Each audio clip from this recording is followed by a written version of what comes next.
I say big up 99, saying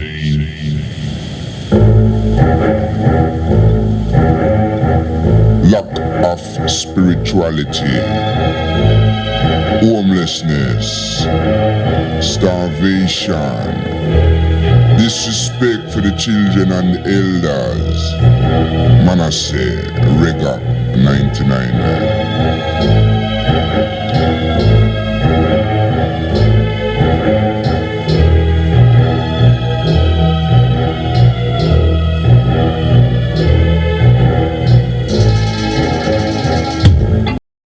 Greetings, ladies and gentlemen. Sir Squeezeback Show here, May 5th, 2020, and we are at J&N Pharmacy in the Boogie Down Bronx, New York City, USA. And we're here with the owner of the pharmacy, Mr. Gary. We were here recently to pay homage for them being on the front line, and were made privy to some situation that we felt was important that we come and talk to Gary to get some more information on it. So we're happy to be here with you, Gary. So how are you guys doing here? We're holding up. Holding We're up? doing okay, yes. Okay. We're trying everything humanly possible to be safe, keeping our employees safe at the same time, serving the community.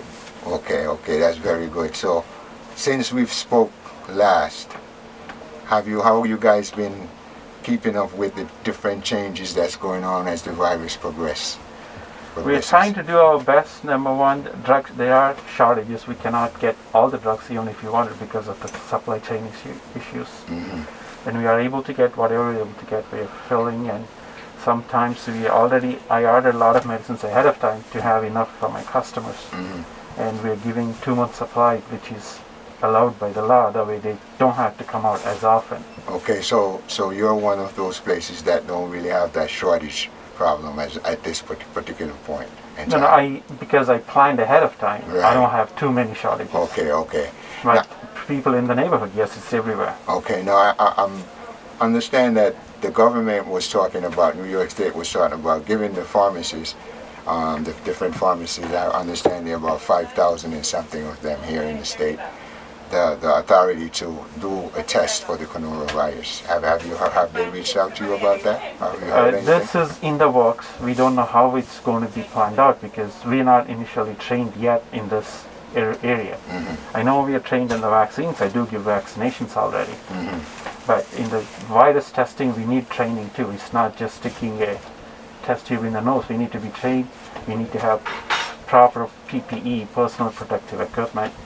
We're not sure how all those issues still being ironed out. I don't know how it will be handled.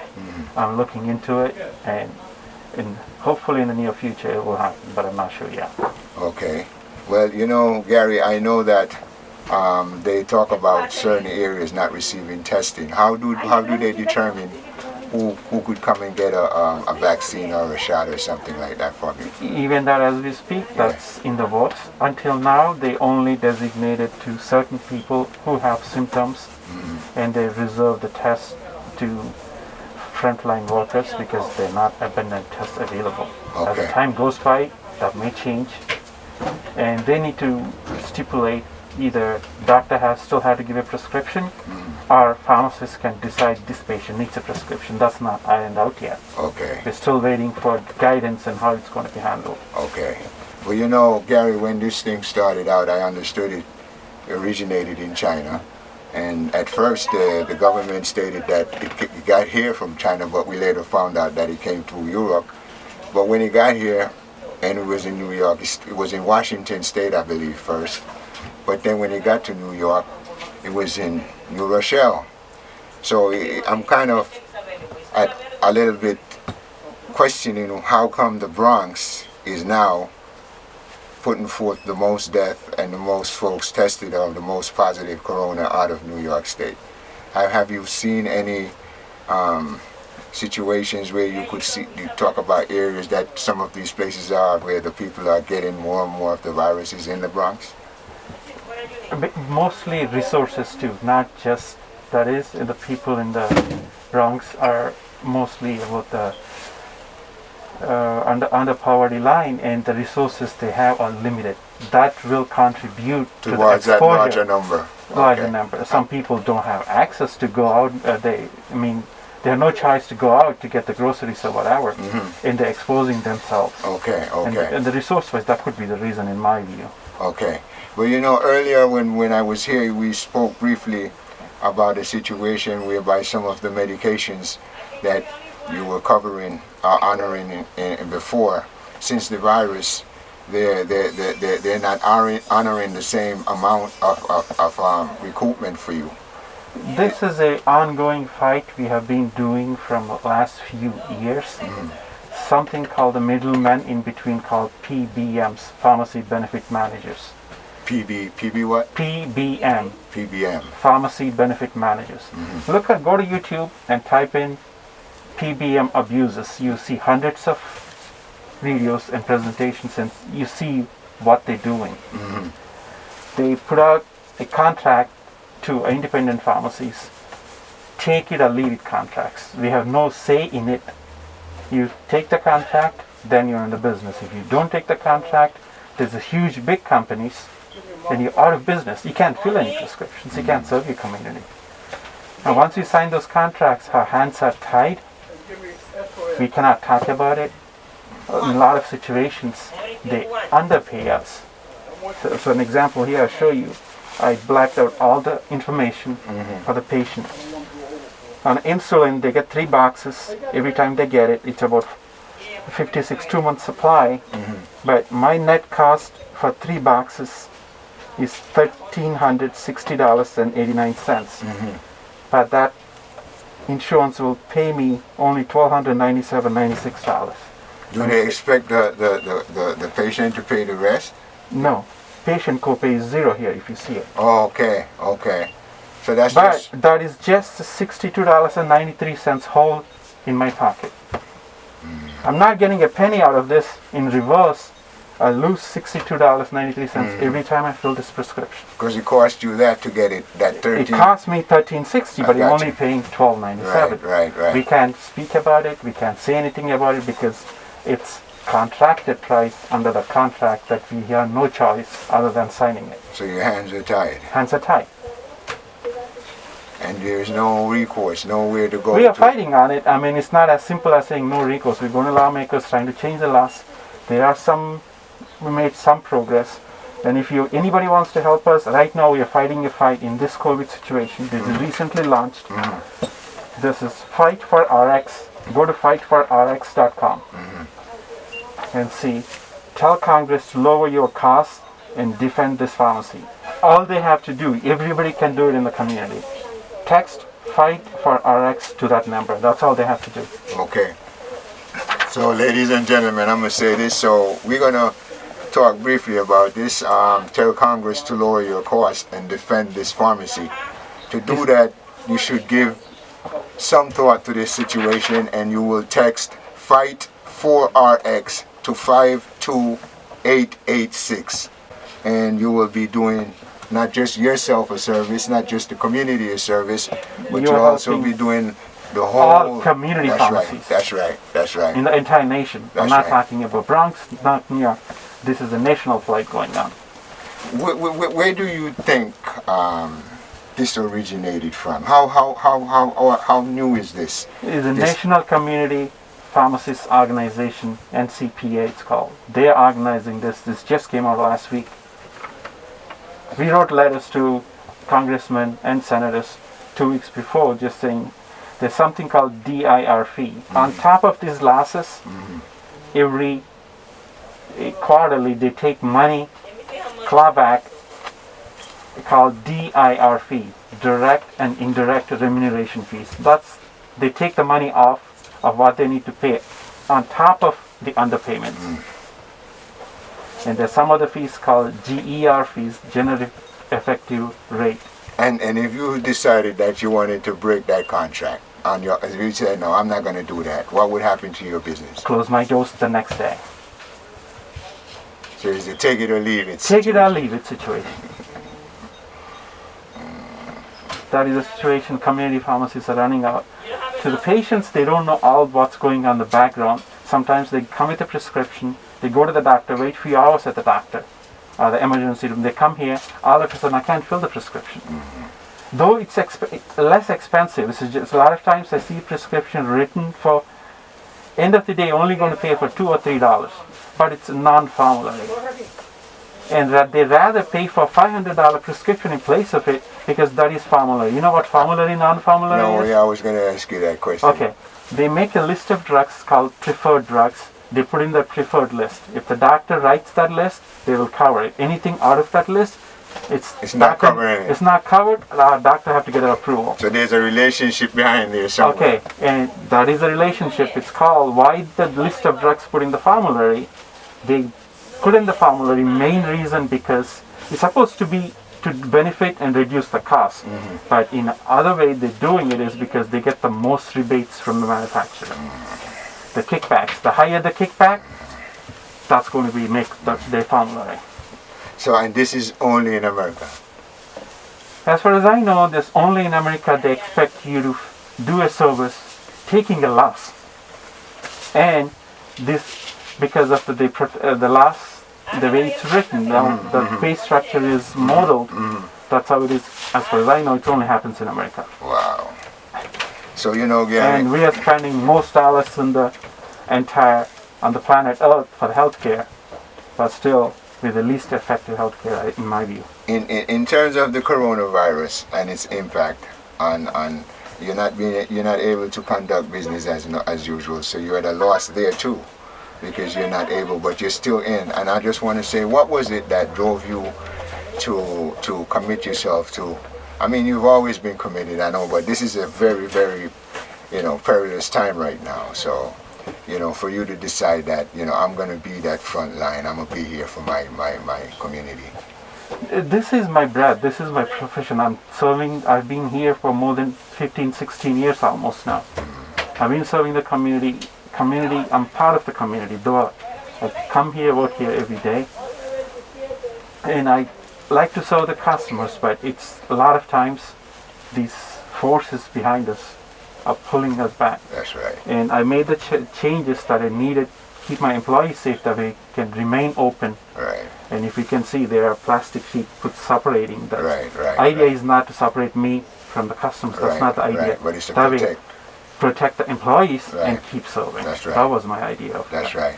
right. Have the community been very supportive in terms of honoring the distance rules and so forth, and the mask issues coming in?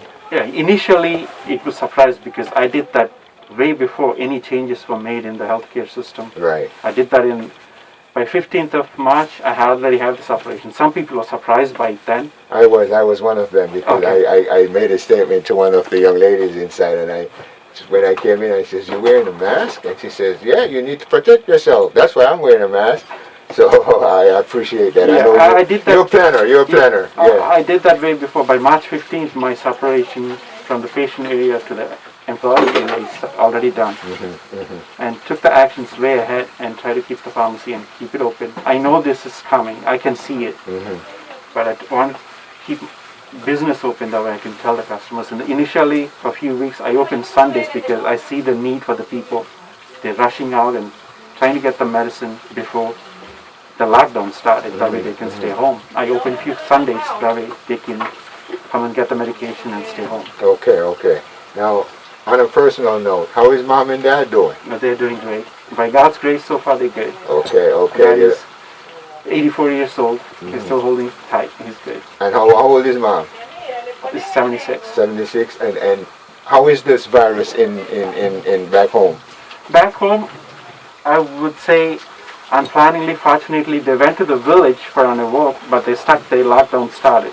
But it's safer for them. There are no cases in that small village. They're staying there. Okay. They're away from the big city now where the cases are. Okay. Comparatively, it's less cases compared to other countries. Okay. But God bless. God bless, but they're holding up okay. Well, Gary, I have something I want to ask you. Yesterday morning, I went to the laundromat, and a young lady came in the laundromat, Caucasian, with no mask. So, maybe about 4 days prior to that, I was at the food stand, and I getting ready to go inside, so I was walking without my mask up, and I'm getting ready to enter, and a lady stopped me, a Caucasian lady, and says, "You can't come in here without your mask." So this lady in the laundromat looked just like her. So I said to her, excuse me, ma'am, where is your mask? She says, I don't need a mask. I says, you don't need a mask? How is that?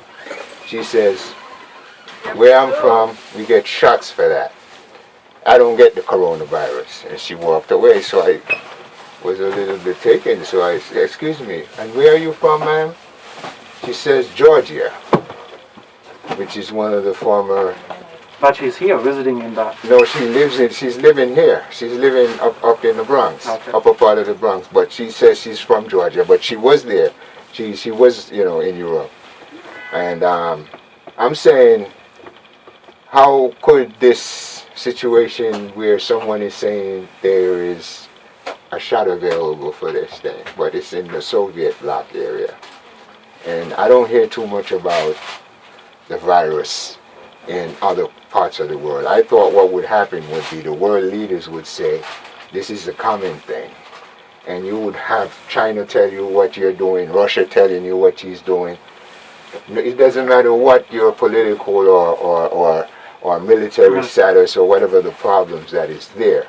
I figured that a situation like this, where human beings should come together as one human family, not no black and no white. Because as far as I'm concerned, It is affecting all human race. it's just a human family, one. True. Right? So I'm still waiting to see if the leaders of all these powerful countries, whether they were colonial countries who are now modern day colonialists or whatever, imperialist or idealist or capitalist, whatever ist or ism, I'm saying this corona is telling us that it's time for us to come together as a human family, and it slowed us down, gave us time to think. Nature is responding to it. You could see it, right? You can see it everywhere. Absolutely. And when we go back to, because the Creator is going to remove this, but when we go back, we have to put the focus in on caring for the children and the seniors. Make the jobs focus on that. And you will never be out of jobs, and the cycle would keep moving. But if the cycle goes back to where we have all these concrete jungles and all these automobiles and all these pollution and all this capturing land and all that stuff from nature, then where do we go from there? So I thank you And thank you. for being there before the coronavirus, because I myself transferred at a requesting from you if I could do this. My mom had her, my dad had his services with you first. And when I realized the services that I was getting from you, I brought Mom out of that place to here. I'm glad. Yeah, and I'm glad too, because during the coronavirus, I've been over that side, and it's crazy. So I thank you, Gary. Thank you. Thank you, know. Mr. Fred. And Nice talking to you. if there is anything you want to say to anyone out there, please, this is the time. You look into that camera right there, and you tell them anything you want to say. Everybody, just take care of yourself. Be safe. This is the pandemic we're going through. It has nothing related to a person, gender, age, or the race. This is about the humanity, attack on the humanity. We've got to be all together and take care of each other and be fair to each other. And help your community pharmacists fighting for you day in and out. The thing you could do right now, at least the fight we're doing at the moment, is this: fightforrx.org. Or if you don't have access, all you could do is text FIGHT number 4 RX to 52886. That will mean a lot to us, as we are serving you and you are helping us to survive and be in the business and help you. Thank you.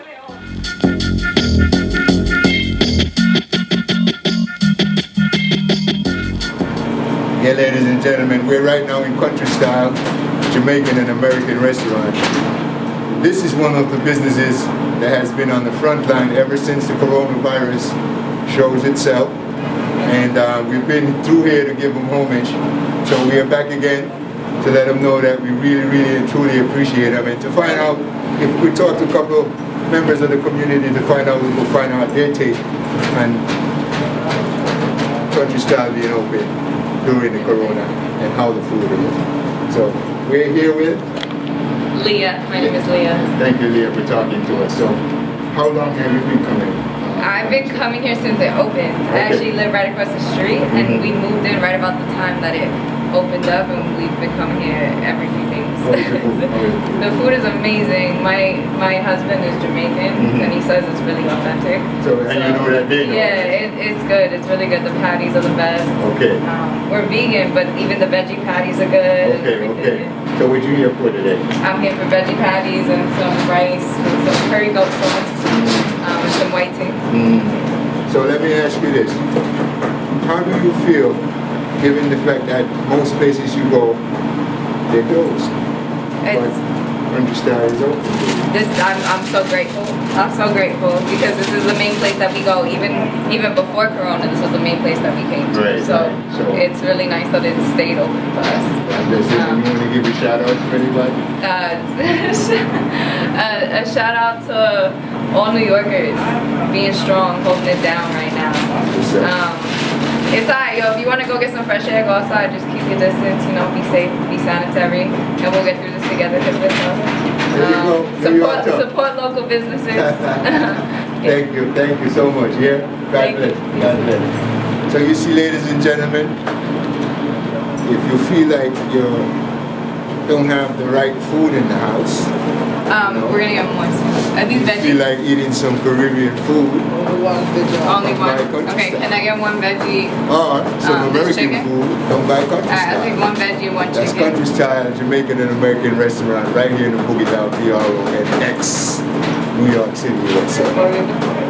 Yeah, ladies and gentlemen, we're here with Daddy Rai from Country Style and Jamaican and American restaurant. So Daddy Rai, we want to thank you again for being on the front lines and holding it down during the corona, Right, respect. How has the community been responding to you? Right now, they're doing good. Yeah, man, right now. Corona, them turn up. Okay. Can't complain, How has the city been giving you any problems like before you used to have when the letter grades come out? They used to give Well, you since lately, I'm not releasing all them show, How about the landlord? Pressure you for the rent same way? Polish colors. You know that. So that hasn't changed because they have things out there now that they're trying to put in place that you don't have you're protected if you don't pay them right away because of the situation. But being that you're open, you're expecting money. Right, I still want your rent, so the difference. I'm still paid. Have you encountered any difficulties with the community coming in and observing the distance rules and all that stuff? So far the community have been behaving. God bless. Yes, big man. No, okay. Anyone you want to say a shout out to anybody out there, give them condolences and love and all that stuff? The amount of money we could have give right now. I don't start. I say one love. Yeah, there you go. That's it, ladies and gentlemen. One love. One love. You heard it from that guy himself. One love. That's all he wants. Too many folks to say shout out to say one love. No, we don't pass it. That's how you go. Yeah, that's the other part of the team. That's Colin right there. And Donovan is missing right now, but that's Colin right here, Country Style. Oh, you have cope up with the corona thing, Colin? All right. How is the family? All right? God bless.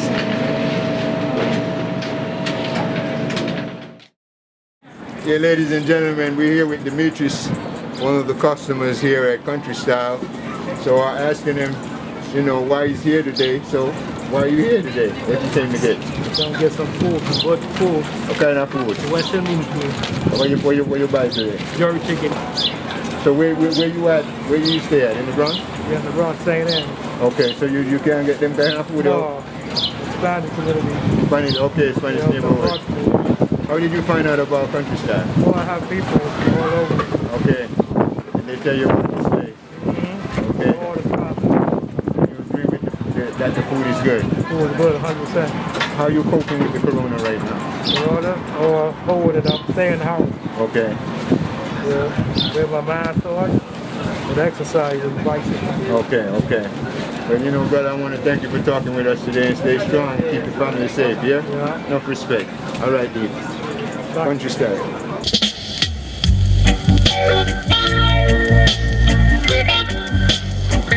Yes, ladies and gentlemen, this is my daughter Aisha. She's on the front line.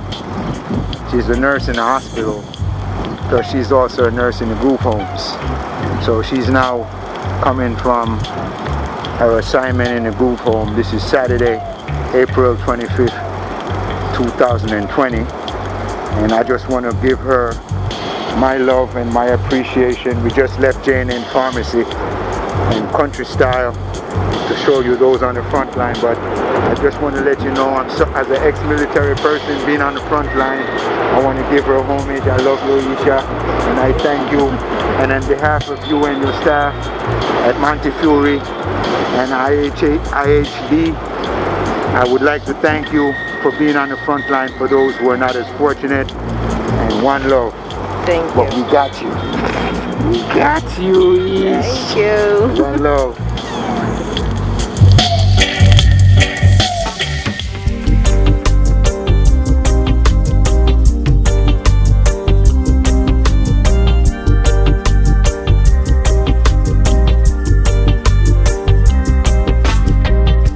I'm not looking at color. I'm looking at you. I see no color. I see you. The eyes are bright. To see is what they do. Is it the color of our skin causing so much turmoil within? Is it the color of our skin causing so much turmoil within? Yeah, yeah, yeah. I look, I see people look like trees, each bear different fruits. That's how it's been for centuries. Yeah, yeah. Is it the color of my skin? Is that where it all begins? I am colorblind, I'm fine. With racism, I have no time. I am colorblind, I'm fine. With racism, I have no time.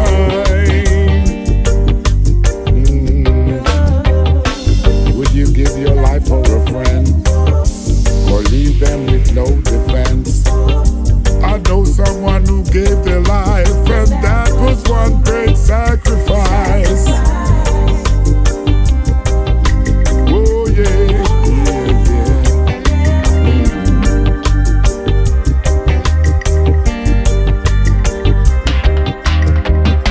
I'm not looking at color. I'm looking at you. I see no color. I see you. The eyes are bright. To see is what they do. Is it the color of our skin causing so much turmoil within? Is it the color of our skin causing so much turmoil within?